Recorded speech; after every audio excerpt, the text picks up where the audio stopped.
Guerrero clan in Dangriga. If you ever been to Dangriga, you know the Guerreros. Any Guerrero you think of in Dangriga, that's where I'm from. And let me also remind you that I do a show on Garivision Garifuna Live every Thursday on Facebook. So every Thursday at 5:30, we're on Garivision Garifuna Live, and we're talking about Garifuna issues. We are just trying to put it in segments, and we're just trying to educate our people about our rights and the things that are due us as Garinago, as indigenous people. You know, because as indigenous people, there are certain rights that we have, the same rights as the Native Americans have, and that means right to autonomy, right to our own governance, right to our privacy. You know, we have those rights, and all we have to do is demand it, because globally, and according to the world, according to UNESCO, United Nations, we are entitled. Thank you for that, Bill Lance. I stand corrected. Thank you for that information. But I would like to call on Mr. Melendez. Lorenzo Melendez is one of our traditional Guanarawa dancers from Honduras originally. Not Jangono? He's been Guanarawa. Not Jangono? Yeah. He's been around forever, and so he's also has moments with Michelle. Buiti hunong. Busena kuma munga na yan mga Garifu na ya. Mong gari na buhaya ba pero mong na chune musu yule na sumuduru. Translation. I know Michelle maybe 10 years ago or something like that. And I was surprised here why grow around us. I said, who's she? Asked Flavio, oh no, that's a girl come from San Diego. She wanna learn about our culture, and she like to be around Garifuna. Okay, good. It was real good. And yeah, say every year she come over, she never talked to me. Only say, that's it. I respect her because she don't know me. I'm the kind of guy, I don't like to be close to people too much to speak, you know. And the only I know, I thank to her, to a lot of people, they don't know about Garifuna. From her, or for she writing, a lot of people, not only Garifuna, know about Garifuna now. Yeah. I say thank you for her. Yeah. Plus that, I want to tell you guys something about me. I am the first Garifuna here in Los Angeles. Thank Jankunu was this guy there. What did you call it? Jankunu Wanara. Where to go? I was the younger guy, come from Honduras. They know a lot of people see me. I was those kind of Garifuna, you know, happy like I dance all the Garifuna music. That guy, Jankunu, Piyamanadi, Inanari. I play Indie Barber too. A lot of people they don't know about Indie Barber. Some Garifuna know about Indie Barber. Huchelo, a lot of people they don't know Garifuna, they don't know about Huchelo. I know about Huchelo. See? Can you have some samples? Huchelo is like a song, especially Huchelo. Huchelo is a group of people dressing like a people from the street. Okay. They play a guitar. They go to your house. They go into your house. You not need no money. If he finish perform, what he did, takes something you like. If you got only radio, he take the radio away from you. Later on, you need a radio, right? Until you have to go look for those guys to give you some money. You can give you a radio back. That's how we tell you. It's interesting. I know too many we are Garifuna, they don't know about we are dancer. They only know about Punta, Wanarawa. That's the popular. Okay? When that's a little simple to people think about it. I thank you for the opportunity to give it to me right now to speak that kind of stuff. Thank you. All right. Thank you, Mr. Melendez. He's the first cousin of the director of the Ballet Nacional Folclórico Garifuna, Mr. Crisanto Melendez. That's the first cousin right there. And we're going to call on Sally. Sally Mason. Come on, Sally. I know you got great stories to tell us, some nice anecdotes that you lived through. The years when she used to come to our Garifuna classes along with Michelle and learned from teachers such as Mingo Alvarez and a few others. Yeah. I'm not used to a microphone. Oh my goodness. Let's see. I met Michelle, I guess about almost 5 years December in class, in a Garifuna class, and on the Friday night lectures that we used to have. Was that on 48th Street, the lectures? Oh, yes. But we never really spoke. You know, we just didn't, I don't know, I was so busy talking and learning, and I just started talking to Michelle about 2 years ago at the Scientology classes building, and her mother was experiencing Alzheimer's, and my mother was too. And we would just talk about different life stories, and then Let me explain. We used to rent the Scientology building, so we were not in Scientology. no, sorry, yeah, just taking classes in the building. Sorry. So let's see. So about a year ago, she was at Guanagua and I was there, and I noticed she was kind of leaning up against the wall. And I said, you know, do you want to get a chair? You know, I didn't know what was going on with her body or anything. She said, no, I'm okay. When I get tired, I'll go sit in the car. So then I started calling her about every month just to check in on her and see how she was feeling. And she just started telling me great stories about her travels when she was in Belize and Dangriga, and was it Guatemala? Trinidad and different, was it Honduras too she went to? No, Trinidad. Trinidad, Tobago, okay.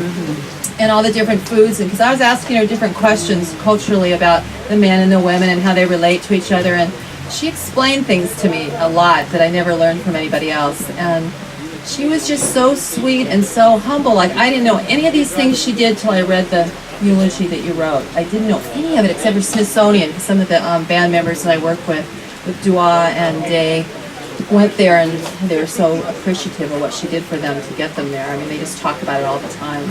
So she, I wish I'd, you know, reached out a little bit more, because I'm pretty friendly and I have no trouble doing that, to get to know her better.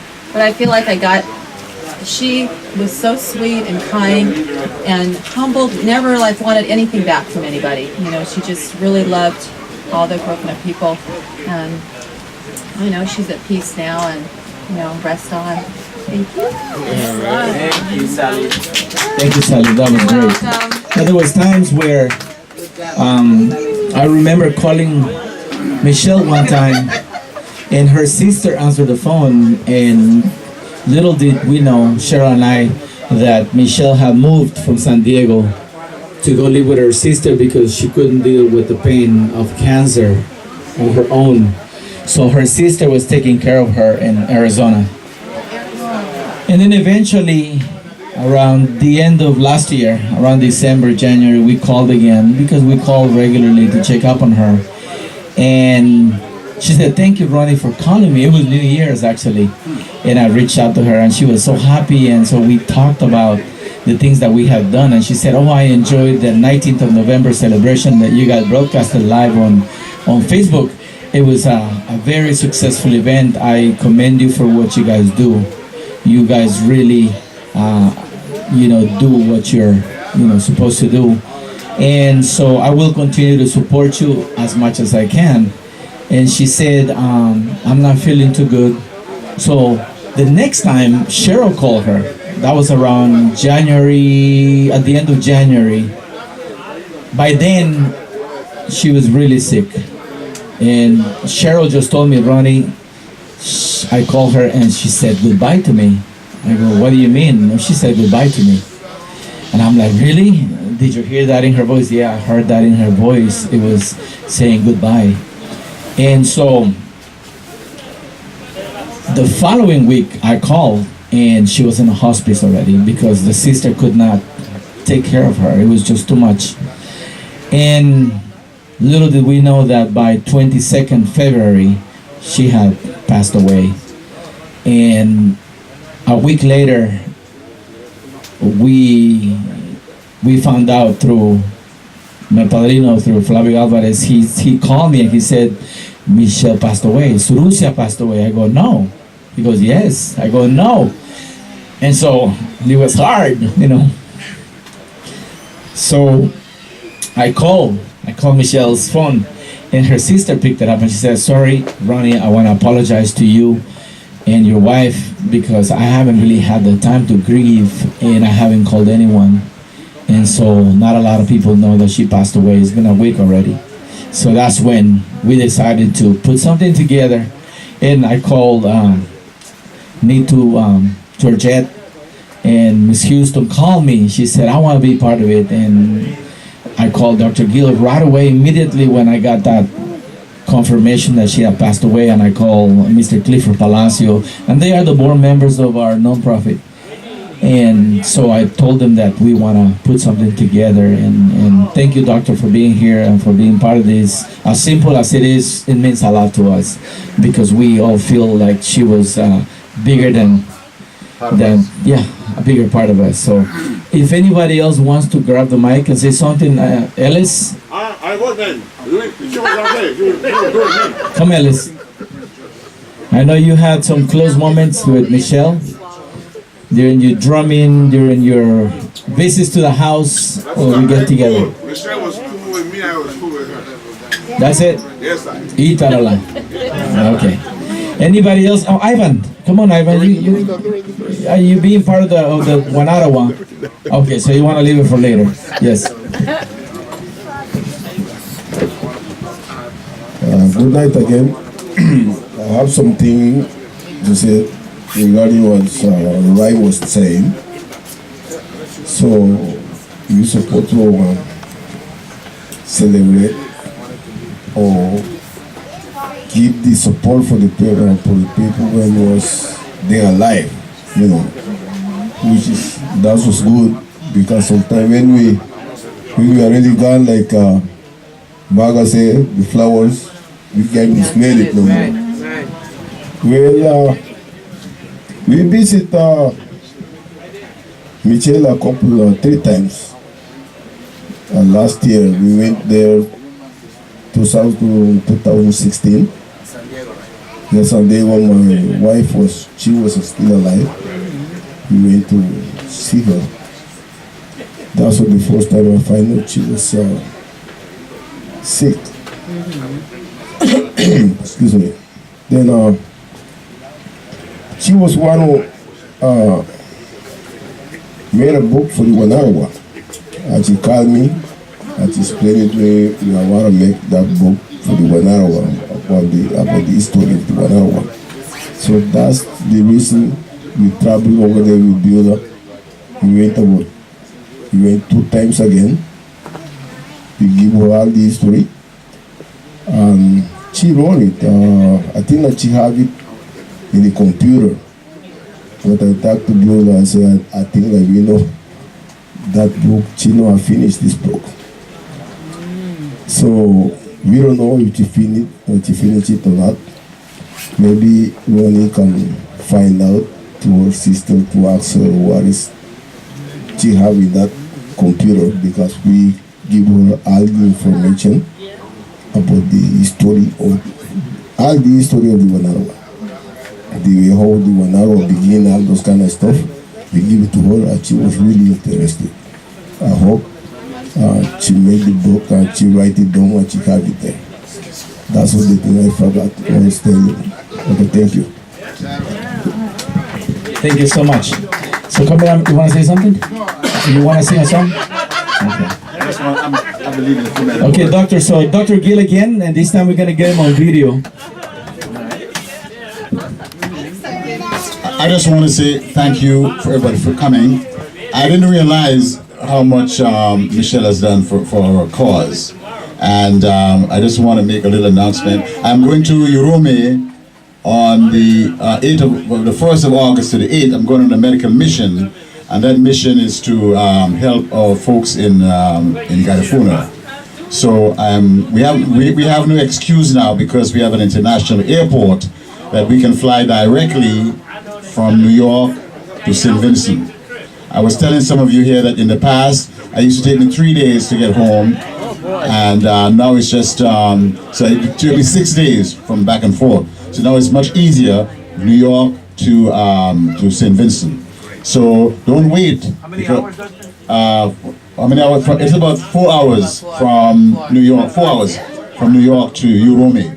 So I told Michelle she should come to St. Vincent. That's where all the stuff started. So don't wait. Okay? All right. So Saremi. All right. Thanks so much, Dr. Gill. He happens to be also the Honorable Consul General for the Western United States, representing the country of St. Vincent and the Grenadines, and also a Garifuna himself from Sandy Bay. Yes, besides being a doctor.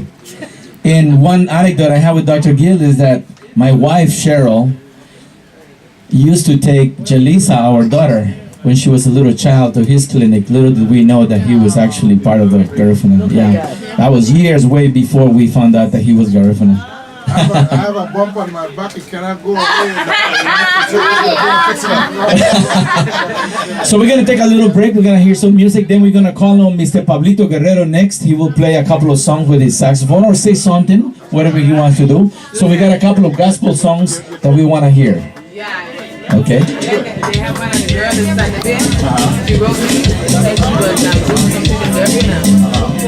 That she was working at